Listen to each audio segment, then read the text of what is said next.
Hello, friends, and thank you for supporting This Day in Jack Benny. I'm John Henderson. This is a bonus episode starring Ronald and Benita Colman. Ronald Colman was a dramatic actor in films like the 1935 version of A Tale of Two Cities. Oh, matter of fact, Mr. Darnay, I care for no man. And no man cares for me. But Ronald Colman, along with his wife Benita, are perhaps better known for their many guest appearances on the Jack Benny program, playing themselves as Jack Benny's neighbors. The popularity of the Colmans' appearances on the Jack Benny program led to their own radio show in 1950 called The Halls of Ivy. Now, The Halls of Ivy. We know the halls of ivy that surround us here today, and we will not forget, though we be far, far away. Welcome to Ivy, the town of Ivy, and Ivy College.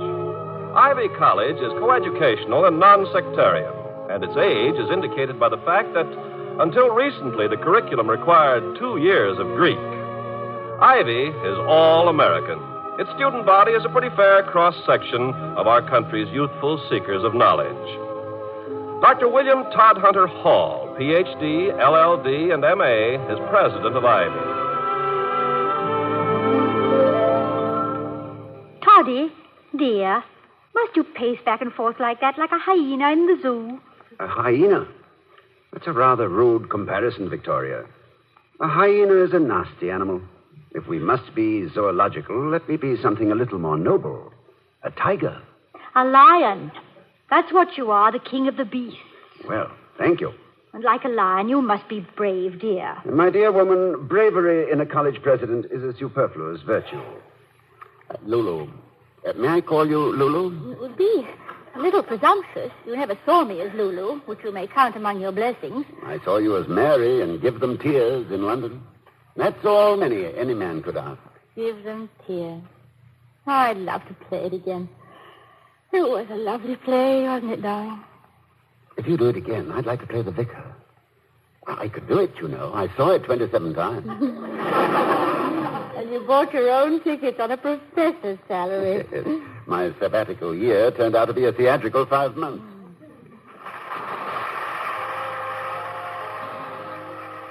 In this episode, they mention Jack Benny's infamous flop, The Horn Blows at Midnight. Here I am, a great musician, sitting here playing third trumpet. Well, you're making money, you're eating. That's unimportant. I'm an artist. I wish I'd never heard of food or money. Violinist Yasha Heifetz.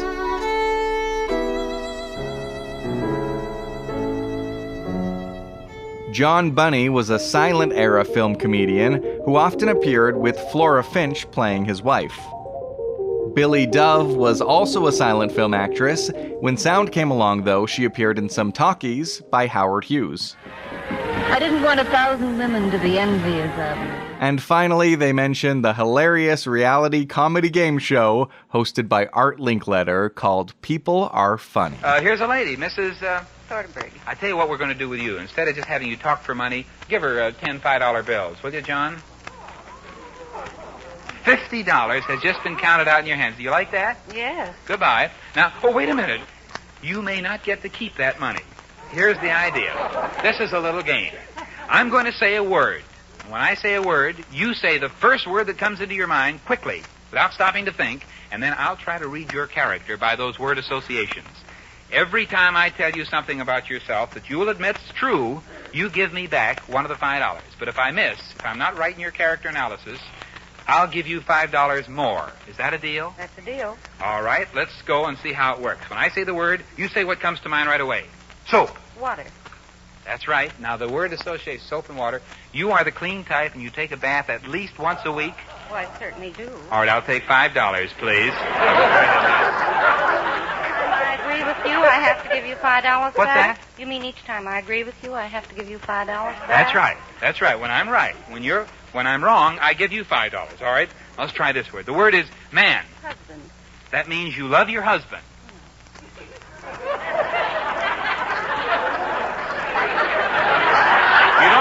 husband? No. So I'm wrong?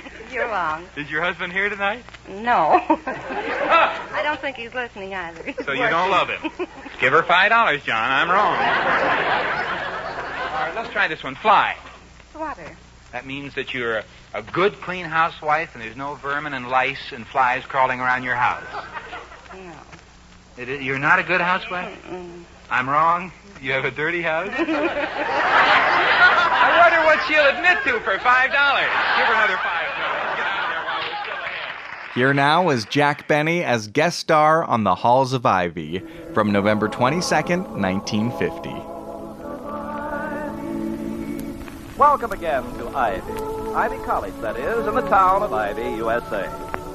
For the past few days, Dr. William Todhunter Hall, president of Ivy College, has been almost completely unaware of the undercover campus activities of his wife, Victoria, former star of the English stage.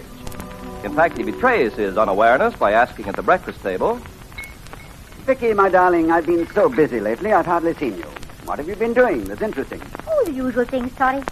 I chairman the book club Monday, met with the faculty women Wednesday, gave the student mothers group a short lecture on diaper folding on Thursday, met with Excuse me, but where did you learn diaper folding? in the theatre in England. Really? Of course, I know naturally that no course in dramatics is complete without the eternal triangle, but my mental picture of that geometric figure seems to have been badly painted. To me, you were always the glamorous beauty, waited on hand and foot by adoring lackeys, champagne at elbow, and sobbing violins behind the potted palm. Well, I've seen my share of potted lackeys in my day, but this is before I rated a star on my dressing room door, when I was the Cromwell kid, the one with the rather good legs in the second row. What else have you been doing? Well, for one thing, I've signed Jack Benny for the annual charity benefit show. That's nice. What else? What do you mean, what else? Didn't you hear what I just said? Of course I heard you, my sweet. You signed somebody for the annual Ivy benefit show. It's not just somebody, Toddy. Jack Benny. Oh, how did you manage to persuade this John Benny to help out?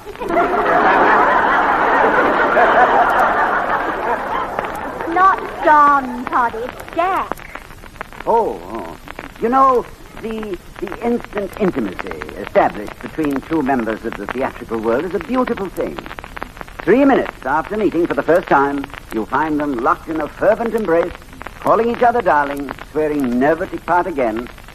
And as they leave each other, murmuring, he looks a lot thinner in pictures. I wonder if he wears a girdle.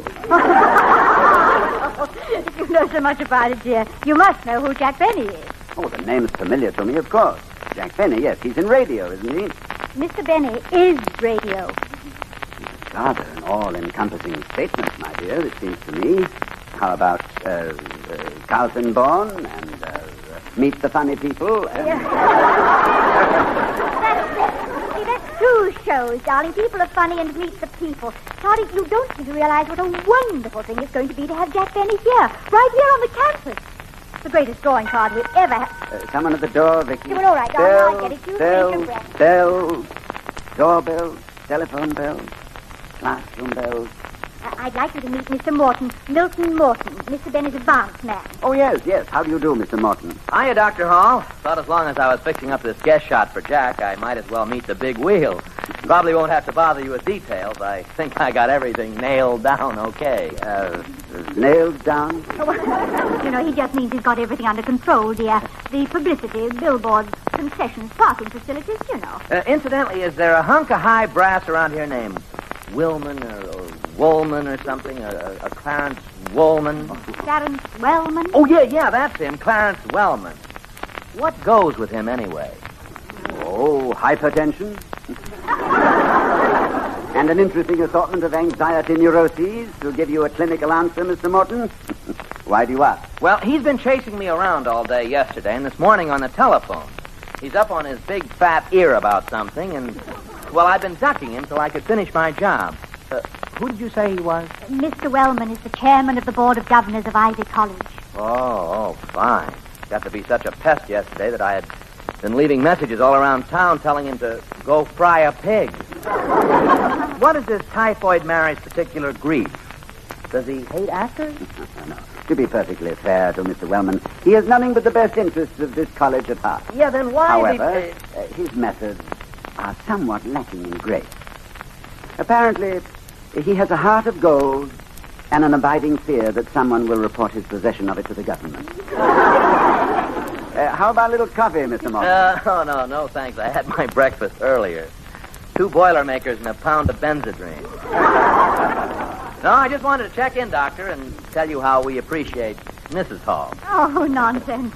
I don't think it's nonsense, Victoria. Merely to know you is to appreciate you. Thank you for coming by, Mr. Morton, and I'm sure Mr. Bunny's appearance will be most successful. It's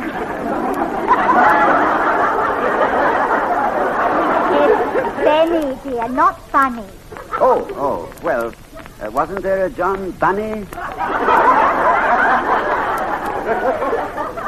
Stout chap. Played opposite a woman named Flora Finch, I believe. When I was a boy... No, that was another fella, Doctor. No, this is Jack Benny. Rhymes with Penny if he can arrange it.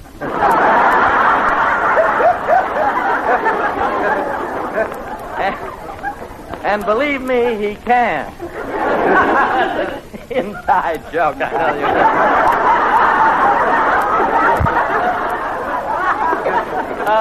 Mrs. Hall, thanks for your help, and take my word for it, you were a help. No, never underrate her, Doc. This kid's really hep. Well, it's nice to have met you both. Goodbye. Well, it's nice to know I am married to a charming, beautiful woman who is also a kid that is hep. I suppose, from Mr. Morton's tone of voice, that this is the show business equivalent of the Nobel Prize. Well, yes, it was intended to be complimentary, at least. Yeah, I'm going over to the auditorium, Toddy. Wait a minute, darling. I'll go to the door.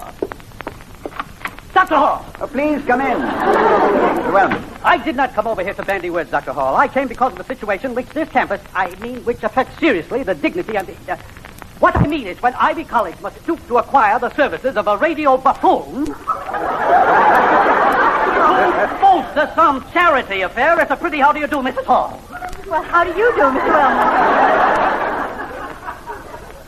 I assume you are speaking of the guest appearance here of Mr. Jack Benny. I certainly am. It's bad enough that we should seek the assistance of this performer, and worse, that the wife of our president should not only have instigated this affair... Mr. Wellman. What is it? Specifically, what is your complaint? Do you object to Mr. Benny as a performer, Mr. Wellman? Definitely not, Mrs. Hall. As radio comedians go, he is probably very good. In fact, he is good. I have heard him several times myself. He has even made me laugh. Out loud. No. Yes. What? Nothing. Oh. Do you realize what this man and his accomplices have done, Dr. Hall? No, but anyone who can make you laugh out loud, Mr. Wellman, must have powers denied to ordinary mortals. But what has this genius done now? It is disgraceful. As you must know, there are certain coincidental sources of revenue which accompany many public and semi-public functions here at Ivy. Extra chair rentals, parking concessions, refreshments, programs.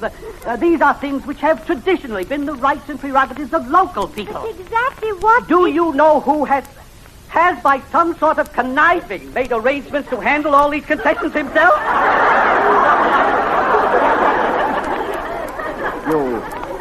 You don't mean... Jack Benny! He signed up every possible means of revenue.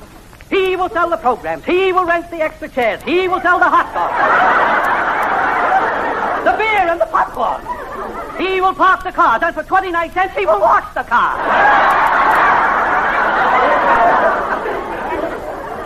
Spoken to Mr. Morton about it? I can't catch up with the man. I've telephoned him all day yesterday and all morning this morning, and when I finally did get word from him, I was told to go fry a pig.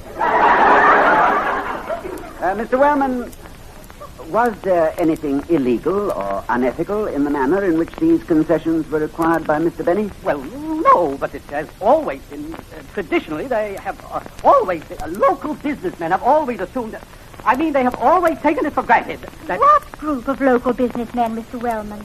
Well, I wouldn't exactly say it was a group, but the fact remains that... You mean that one local man has always had these concessions? Yes, but... Anyone we know, Mr. Wellman? Yes, that is... Would the money from these concessions have been turned over to the charity, Mr. Wellman? The group concerned has always given very generously. Well, I will not pursue the question. I believe in the principle of give and let give. Good night, Mr. Wellman.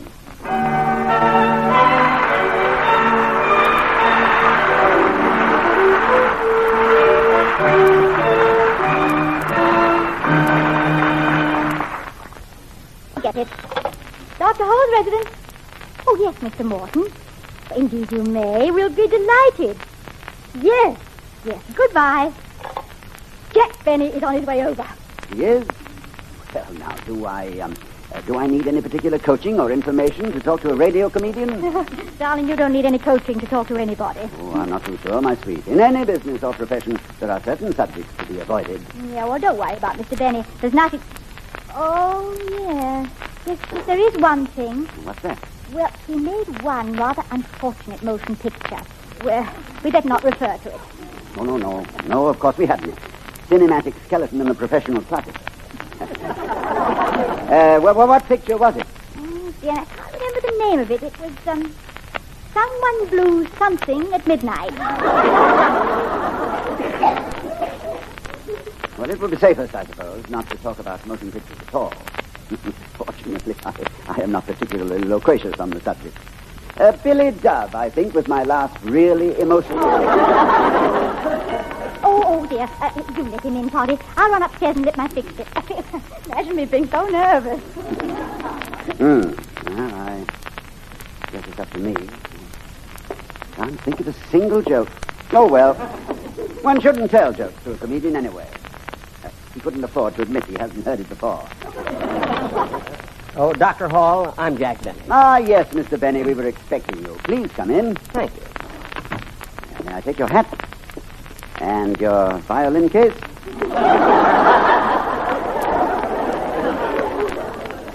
Thank you. Thank you very much, Doctor. I'll put your hat here on the table. And the violin case in the corner. A valuable instrument, is it? Strad. Really?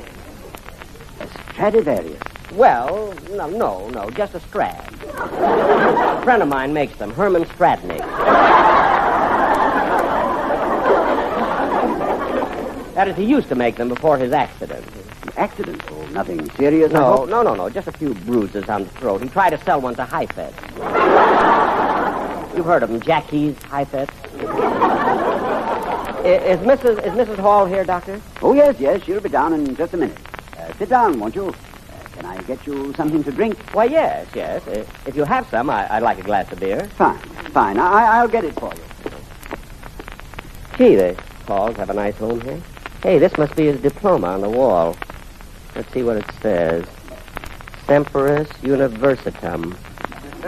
Know all ye men that William Todd Hunter Hall has this day been made a Bachelor of Arts. Bachelor? Then what is she?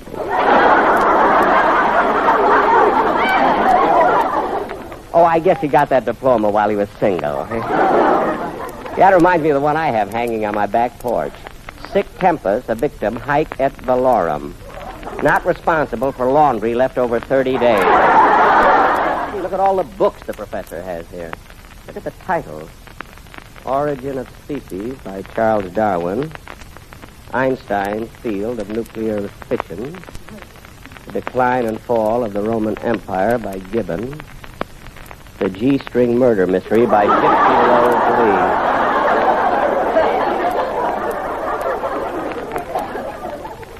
See, the professor sure has good taste in books. I ought to know. I read them all except the G-String Murder Mystery. Be happy, go lucky. We'll be down in just a minute. Oh, fine. Nice place you have here, Doctor. Yes, thank you. It's very comfortable, but I imagine it looks rather insignificant compared to Radio City. Oh, I don't live in Radio City. Oh. No, see, I live in California. Oh, do you really? Well, I've many friends out there. Dr. Lyon and I carried on one chess game for 18 months over the long-distance phone. You did?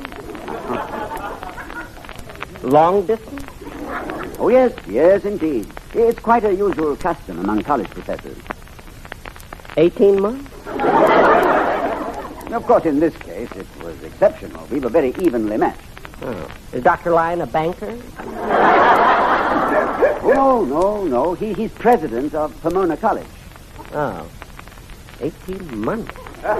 Long distance. Let's see, 3 times 4 is 12. 18, which is 6. Well, I'm very glad to meet you, Dr. Hall. Thank you. You live in Hollywood, Mr. Benny? Beverly Hills. See, I live there because it's very expensive. Well, I must say that seems an odd reason. Oh, well, prestige, you know, and you can get far better prices. Prices? For what? Oh, laundry, car wash, everything. You know. That's very funny, Mr. Benny. Very funny indeed. I must remember that you are a comedian. Yes. Yes, you must. My darling, this is my wife, Mr. Benny, Victoria, Mr. Jack Benny. How do you do, Mrs. Hall? I'm delighted to meet you, Mr. Benny, and so grateful. I can't tell you how kind you were to come here to Ivy. Oh, it's nothing. Oh, but it is. Nothing? No, it's a great deal. I still read my variety, and I know what prices are these days. I just read last week that Mr. Benny's salary at the Palladium in London... Please, Mrs. Hall. You know how theatrical trade papers exaggerate, and when you figure the rate of exchange, it was nothing at all. I came back with nothing, really. Nothing? Nothing? Why, it wouldn't even be a telephone bill for Dr. Hall there. 18 months. Vicky, we were talking about California. Mr. Benny lives in Beverly Hills. Yes. I'm right next door to Ronald Colman. The who? Ronald Colman, the movie actor. Oh, Toddy, you've heard of him. Oh, yes, I remember. Yes, saw him in, let me see, A Tale of Two Cities. Overplayed it a bit, I thought. Yes, I thought so. Well, I just love him. Oh, we're very close friends. You see, neighbors can be so close, don't you think? Oh, yes. Yes, indeed. Oh, yes, one can learn and profit much from one's neighbor. Yes. Can't one? Yes, indeed. Ronnie and Benita. That's Mr. Coleman's wife. Such nice people. See, we exchange Christmas cards every year. Do you? I dearly love Christmas cards. You do? Really? Yes. Well, they're sort of a hobby with me. I almost never go away without them. I think that somewhere, let me think. Oh, yes, of course, how silly of me. I always carry samples in my violin case. Excuse me, Mr. Benny. Oh, you go right ahead, Doc. Now, in this collection, Mrs. Hall, I have some beautiful snow scenes, and there's some churches. And, oh, yes, I do remember putting in a few of ivy-covered colors. Dr. Hall speaking. Oh, yes, Professor. Well, I'm busy just now, but may I call you back? When? About 12 o'clock tonight, right after the show? All right, Professor. Goodbye. Who was it, dear? Professor Hornblower, darling, but he's going out and won't be back until quite late. I must talk to him and his wife about redecorating the Great Hall. Now, don't forget to remind me. To do what? To call them. Call who? The Hornblowers at midnight.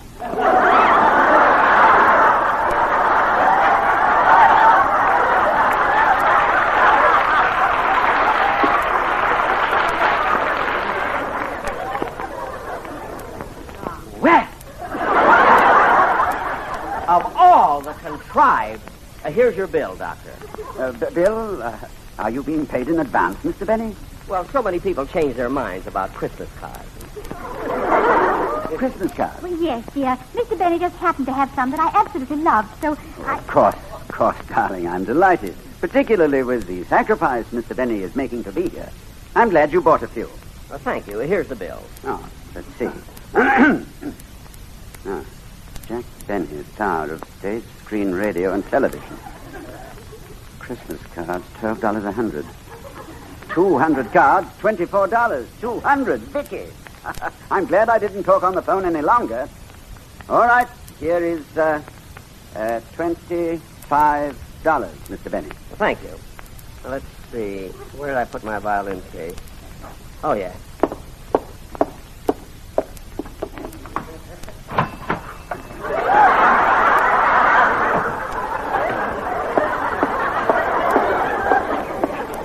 Here's $3 change. The extra $2 for Mrs. Hall's theatrical discount. Thank you. Thank you. Yours was not a misspent youth, Vicky. Well, excuse me. I'll just see who that is. This is the life of a college president, Mr. Benny. At the beck and call of bells. Never a moment you can call your own. It's Mr. Wellman, dear. Dr. Hall, I heard that Mr. Benny was here. Yes, he is, Mr. Wellman. Mr. Benny, this is Mr. Clarence Wellman, chairman of our board of governors. Hello, Clarence. Mr. Benny, your advance man, Mr. Morgan, has tied up every concession in this town. Tickets, the program, the parking, the car wash. Popcorn. Yes, popcorn. Concessions that are normally handled by our local group. This I consider most unethical. And in addition to this, he has submitted an expense account. Well, this is quite proper. We expect to pay all Mr. Benny's expenses. And another thing, Mr. Wellman, Mr. Benny has come a long distance to help our local charity, and without any fees. This is far more than we had any right to expect. If he has outwitted a local group in manipulating his extracurricular activities so that he emerges with a profit, well, I suggest that we appoint him the dean of our School of Economics. Now, is there anything else, Mr. Wellman? No, Dr. Hall, there is not. And don't bother. I can find my way out. Well, Mrs. Hall, I hope you're coming to the show tonight. Oh, we wouldn't miss it for anything. And that student body of ours will be the greatest audience in the world. Well, I know. I've played to them. Well, I better get out of here and get ready. Thanks very much, Dr. Hall. It's been a real pleasure meeting you both. We'll see you right after the show, then. Yes, you must let us take you to the airport. No, I'm afraid Morton has a car waiting for me. Oh. Here's a little note I wrote you, Mrs. Hall. Don't open it until after the show. Why, all right. Thank you. And Dr. Hall, if you ever come to Beverly Hills, give me a ring, will you? I would be delighted. You know, somehow I feel just as if you were a neighbor of mine. Well, goodbye. Goodbye.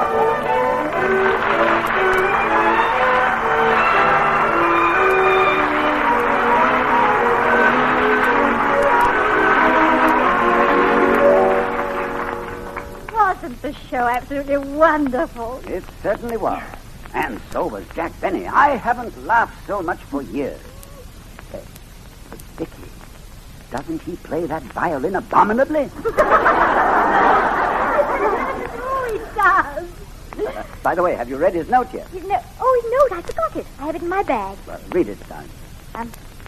Dear Mrs. Hall, I saw you in London a long time ago and give them tears.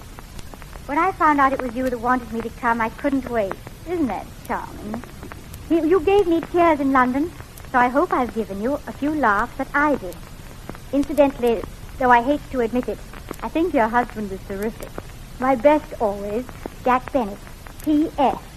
The enclosed check is the concession money I took from Mr. Wellman and his, quote, local group, unquote.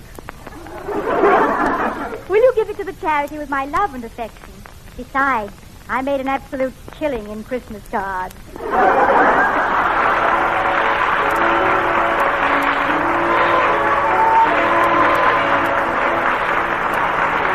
We'll be seeing you next week at this time at the Halls of Ivy, starring Mr. and Mrs. Ronald Colman. Ken Carpenter speaking. This is the United States Armed Forces Radio Service, the voice of information and education.